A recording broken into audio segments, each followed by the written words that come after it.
बोलिए श्री सदगुरुदेव की जय। सदगुरु श्री कबीर साहब जी कहते हैं कि कभी भी किसी का बुरा नहीं सोचना चाहिए, कभी किसी के गले पर छुरी नहीं चलानी चाहिए, कभी किसी को आगे बढ़ते हुए देखकर जलना नहीं चाहिए,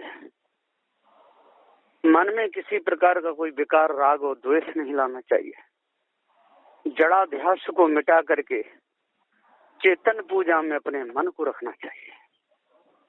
जिसका मन निर्मल हो गया, जिसके मन में से जड़ाध्यास मिट गया, जिसके मन में से विकार निकल गए, तो वो महापुरुष है। और जिसके अंदर से विकार नहीं निकले तो वो महापुरुष नहीं हो सकता है। लोग ज्ञान की गंगा नहीं नहाते, पानी की गंगा नहाते। लोग ज्ञान की चर्चा नहीं सुनते और वैसे घूम फिर के आ जाते हैं। वो कहते हैं कि तीर्थ करे आए। कोई कहीं घूमता है, कोई कहीं घूमता है, कोई कहीं घूमता है, अपने अपने लगन के हिसाब से, और लोग घूमते रहते हैं। साधु बन के घूमन लागो मन की लगी लगन में।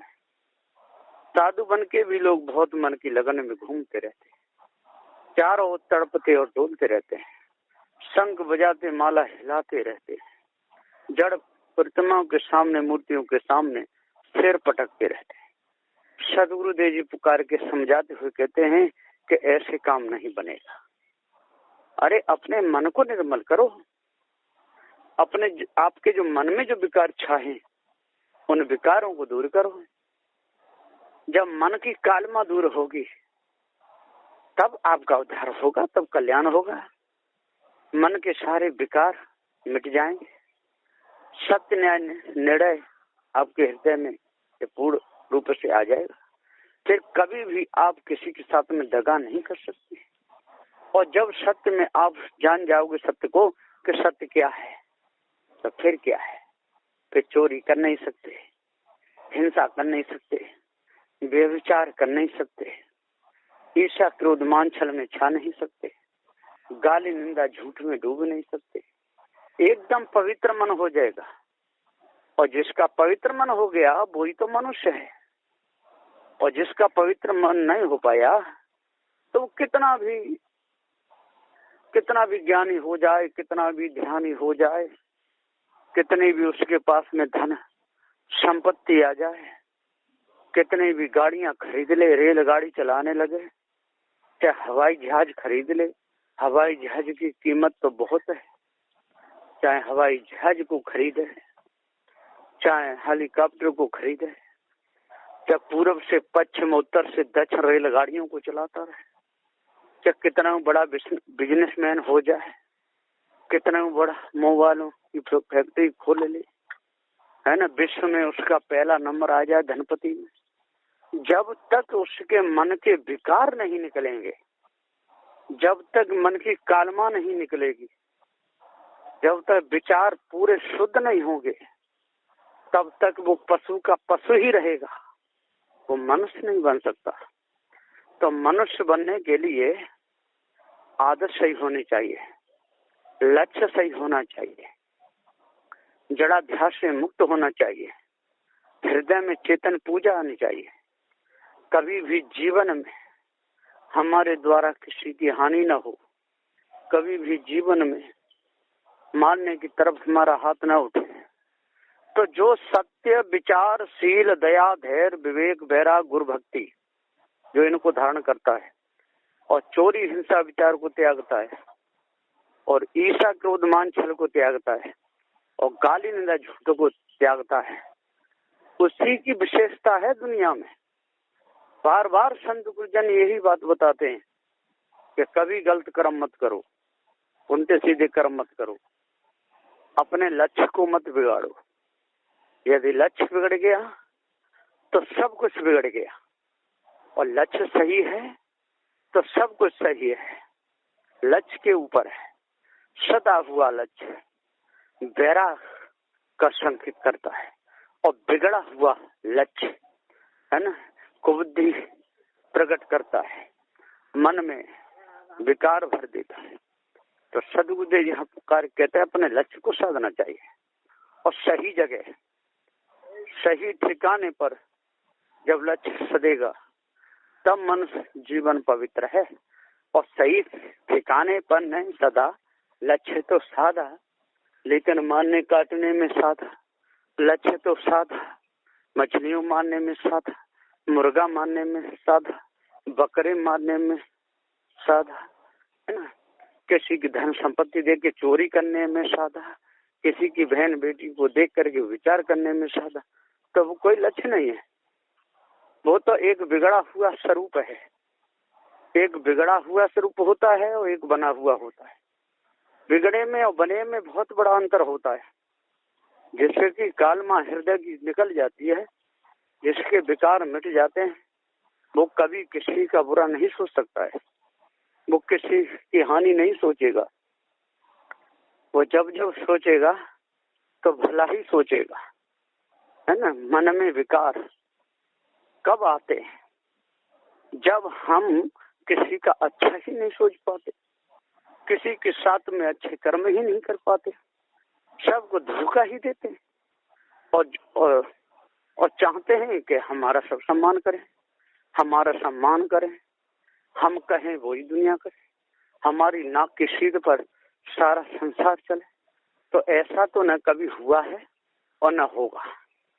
और जड़ की पूजा हम करें और हमारा सब कहना माने। यदि आप जड़ की पूजा करोगे तो दूसरा आपकी पूजा क्यों करेगा? जब आप चेतन पूजा में अपना लक्ष्य लगाओगे, आप चेतन पूजा में अपने लक्ष्य को साधोगे, पवित्र आपका मन जब हो जाएगा तो सभी प्रकार के विकार मिट जाएंगे। विकार जब मिट जाते हैं तभी हृदय पवित्र होता है। जैसे कूड़ा आ जाता है आंगन में तो बहुत गंदा लगता है, बुरा लगता है, और झाड़ू लगा करके उस कूड़े को हटा दिया जाए तो एकदम सफाई हो जाती है, चमक आ जाती है, एकदम अच्छी जगह हो जाती है। बैठने वालों को भी अच्छा लगता है, देखने वालों को अच्छा लगता है। और गंदगी पड़ी रहे, गंदगी छाई रहे, चारों ओर कचरा पड़ा रहे, बदबू आती रहे, तो किसी को ही नहीं वो जगह अच्छी लगती है, बहुत बुरा लगता है। और लोग कहते भी हैं कि ये कैसे लोग हैं, ये तो पशुओं से भी गए बीते, या सफाई नहीं कर सकते। ठीक इसी प्रकार से मन की सफाई की जाती है, चित्त की सफाई की जाती है, बुद्धि की सफाई की जाती है, अहंकार को त्यागा जाता है, पवित्र शुद्ध साफ मन बनाया जाता है। एकदम ज्ञान के झाड़ू से अंतःकरण का सारा कचरा और दूर किया जाता है। जब अंतःकरण का सारा कचरा दूर हो जाता है और विवेक विचार हृदय में आ जाता है ना, 10 दोषों पे हम विजय प्राप्त कर लेते हैं और अष्ट महा सद्गुण हमारे अंदर आ जाते हैं, तब हम ठीक रूप में मनुष्य कहलाते हैं।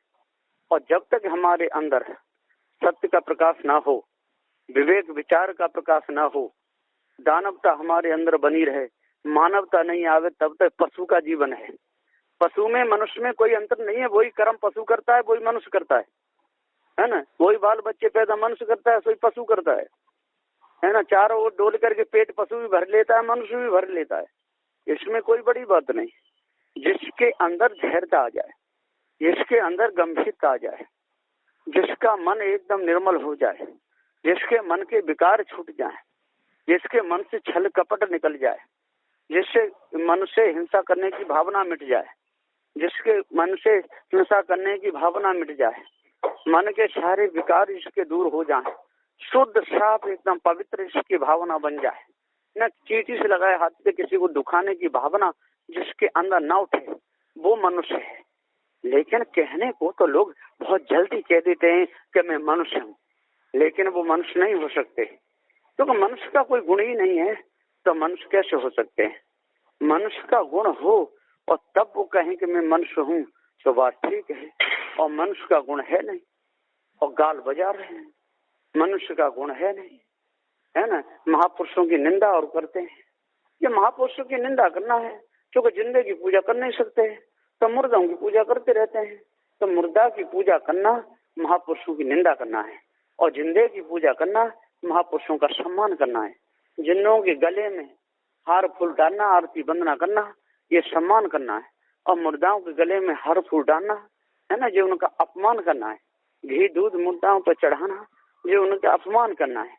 और यदि जिंदाओं को पिलाएंगे खिलाएंगे वो खुश होंगे, और खुश होंगे तो वो आशीर्वाद देंगे, और आशीर्वाद देंगे तो उनके हृदय से जब सुख मिलता है तो जो सुख की प्रेरणा से एकदम हृदय में गदगद पना आता है, और वो एकदम समझ लेते हैं कि जो बहुत बड़े, तब कहते भैया तेरा भला। कोई प्यासा है उसको पानी का घूंट पिला दो, उसे शांति मिलती है। वो ये कहे भैया तेरा भला। भूख लगी हुई है उसको 4 रोटी खिला दो, एकदम वो यही कहेगा भैया तेरा भला हो। नंगा है ठंड में कप रहा है उसको चादर उड़ा दो, वो यही कहेगा भैया तेरा भला हो। पैर उसके जल रहे हैं, धूप तेज पड़ रही है, उसको जूते चप्पल पहरा दो, वो यही कहेगा भैया तेरा भला। तो ऐसा जो भला कहे वही तो आशीर्वाद है, उसी का नाम, और कोई आशीर्वाद नहीं। तो अपने मन को हमेशा पवित्र रखो, अपने मन को हमेशा शुद्ध रखो, और मन में गिलानी मत आने दो, मन में बुरे भाव मत आने दो, मन में कुबुद्धि मत आने दो, मन में निठुरता मत आने दो, मन में शठता मत आने दो, मन में हटता मत आने दो। मन के सारे विकारों को और जल्दी से जल्दी दूर करो। जब आपके मन के विकार पूरे दूर हो जाएंगे और मन की गंदगी पूरी मिट जाएगी, और तब आपका हृदय निर्मल होगा। और हृदय जब निर्मल आपका हो जाएगा और मन के विकार पूर्ण रूप से खत्म हो जाएंगे, तब आप मनुष्य कहलाने योग्य रहोगे। और जब तक आप बुरे कर्म करते रहोगे, दूसरे की बहन बेटी को बुरी नजर से देखते रहोगे, दूसरे की धन संपत्ति को चोरी करने के लिए तकते रहोगे, दूसरे पशुओं को काट काट करके खाते रहोगे, अंडा मांस मछलियों में अपने चित्त को लगाए रहोगे, काशी मथुरा हरिद्वार में घूम घूम करके पत्थरों की मूर्ति के सामने सिर पटकते रहोगे, चेतन पूजा से विमुख बने रहोगे, माता पिता को समय पर भोजन नहीं दोगे, समय पर उनका इलाज नहीं कराओगे, समय पर उनको अस्पताल नहीं ले जाओगे, उनकी धन संपत्ति पर मौज मारोगे, उनकी खेती पर मौज मारोगे, उनके बनाए हुए मकानों में स्वयं रहोगे और उनको बार डार दोगे, समय पर उनकी सेवा नहीं करोगे, समय पर उनके कपड़े नहीं धोगे, समय पर उनकी बात नहीं मानोगे, और उल्टे आंख निकाल निकाल के उनको दबाओगे, सताओगे, तो आपको सुख शांति कैसे मिलेगी। इसी प्रकार से घर में बहुएं आती हैं, आज बहू है वो कल की सास भी बनेगी, उसके भी बच्चे होंगे, उसकी भी बहुएं आएगी। जब वो अपनी सास को सताएगी तो उसकी बहू उसको कैसे सुख दे सकती हैं। जो बहुएं अपनी सास को सताती हैं उनको बहुत बड़े दुखों का सामना करना पड़ता है। जैसा उन पर बुढ़ापा आता है वैसे एकदम मन में ये विचार आता चलता है कि मैंने अपने सास ससुर को दुख दिया था, अब मेरी भी बहू अब मेरे को दुख देने वाली है। उसकी नस नस एकदम पिराने लगती है, अंदर से एकदम बहुत भाव उठने लगते हैं। अब मैं क्या करूं, बुढ़ापा आ रहा है, आंखों से अब दिखता नहीं, पैरों से चला जाता नहीं, कमर में दर्द होता है, लाठी लेकर के भी उठा नहीं जाता है, बच्चे भी मेरा कहना नहीं मानते और बहू भी नहीं कहना मानती, मैं भी अपने सास ससुर कहना नहीं मानती थी। एकदम आंसू डाल डाल के रोती रहती है, लेकिन बाहर प्रकट नहीं करती।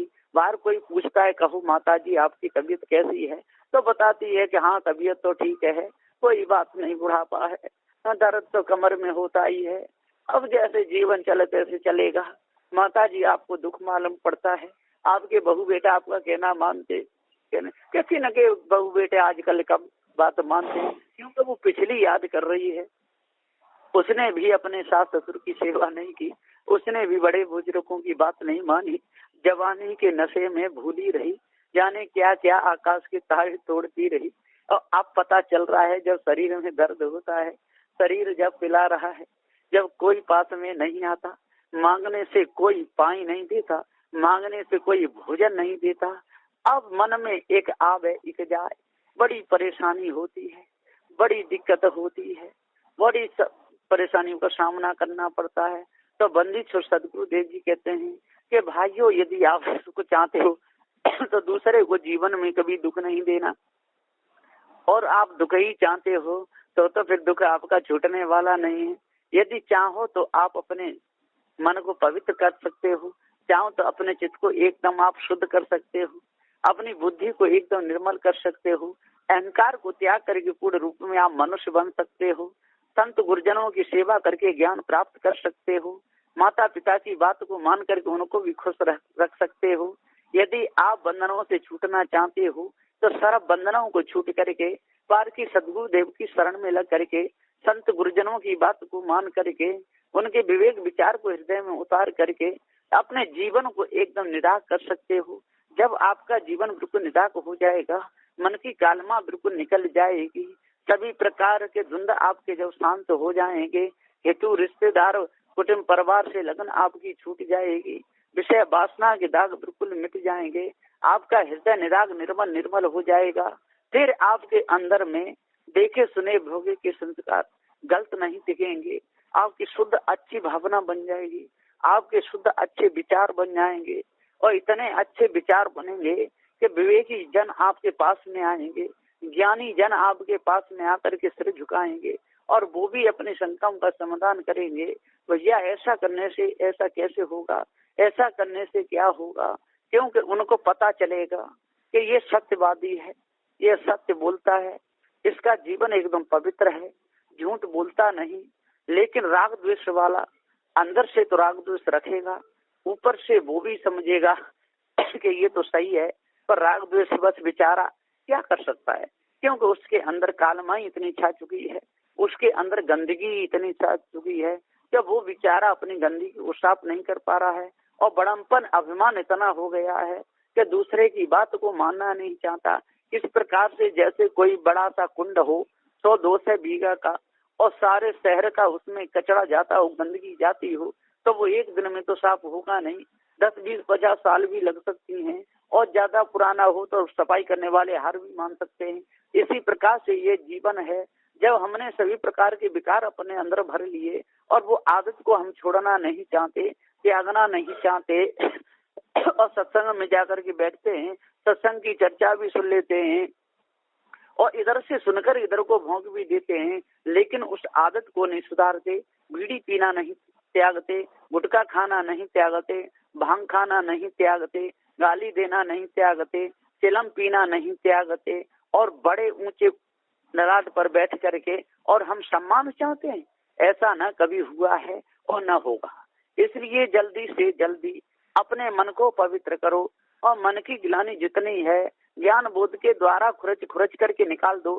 जिस प्रकार से हड़िया में दूध उठता है और जब हड़िया का दूध निकाल करके दूसरे बर्तन में कर लेते हैं और वो दूध जब नीचे जम जाता है तो खुरचना लेकर के उस हड़िया को खुरचना पड़ता है और तब वो खुरचनी बाल निकलती है। यदि उसको नहीं निकाला जाए तो वो हड़िया में अंदर जम जाती है, हड़िया खराबी हो जाती है।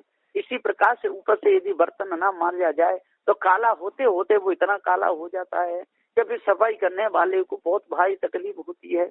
इसी प्रकार से जब हम मनुष्य जन्म में आ जाते हैं और मनुष्य जन्म में आकर के अपने लक्ष्य को नहीं संभाल पाते, आदतों में फंस करके, गलत लोगों के चक्कर में फंस करके चिलम पीना सीख जाते हैं, बीड़ी पीना सीख जाते हैं, जुआ खेलना सीख जाते हैं, विचार करना सीख जाते हैं, बहुत से उल्टे सीधे कर्मों को सीख जाते हैं। फिर हमको इतनी परेशानी आती है कि पूरा जीवन हमारा गंदा बना रहता है, सफाई करने पर भी वो जीवन फिर पवित्र नहीं हो पाता है। इसलिए जल्दी से जल्दी उन कर्मों को त्यागना चाहिए और अपने अंदर जहाँ तक बने उन कर्मों को नहीं बनाना चाहिए।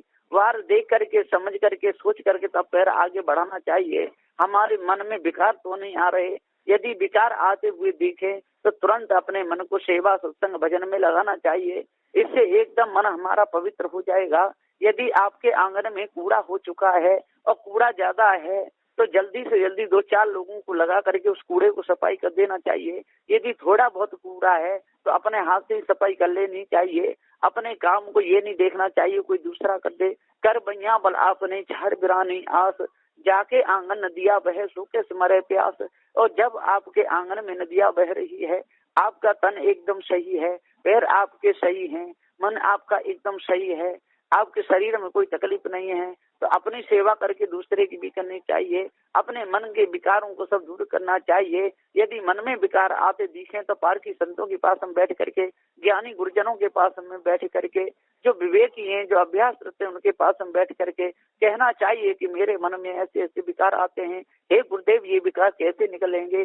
तब वो विकार निकालने का आपको उपदेश देंगे, आपको युक्ति बताएंगे। उस युक्ति से चल करके सेवा भजन सत्संग करके दान पुण्य करके सेवा और दान से अंतःकरण पवित्र होता है। यदि दान करने को कुछ नहीं है तो सेवा से बढ़कर और क्या होगा। इसलिए संत गुरुजनों की सेवा करके, जड़ाध्यास को त्याग करके, चोरी हिंसा विचार को त्याग करके, मार काट को त्याग करके और जड़ मूर्तियों की जो पूजा अपने हृदय में बसा रखी है, चेतन पूजा से आप मुक्त हो गए हो। अब बताइए आपके अंतःकरण के दाग कैसे मिटेंगे? नहीं मिट सकते। तो जो जड़ चेतन का निर्णय पार की संत बताते हैं उसको समझ करके और अष्ट महासद्गुणों को अपने हृदय में धारण करके अपने मन को एकदम निदाग पवित्र कर लो, तब आपके हृदय की कालमा छूटेगी और मन एकदम शुद्ध हो जाएगा, है ना। इन विचारों को जो भी अपने हृदय में उतारेगा, वो चाहे कोई हो, किसी भी मत पंथ सिद्धांत का हो, जोगी जंगम सेवड़ा दरवेश ब्राह्मण सन्यासी हो, कोई भी हो, जो भी इस उपदेश को हृदय में उतार लेगा उसका काम बन जाएगा, अंतःकरण पवित्र हो जाएगा, फिर वो बंधन में कभी नहीं आएगा। बस इन्हीं वचनों के साथ मैं अपनी वाणी को विराम देता हूँ। बोलिए श्री सद्गुरुदेव की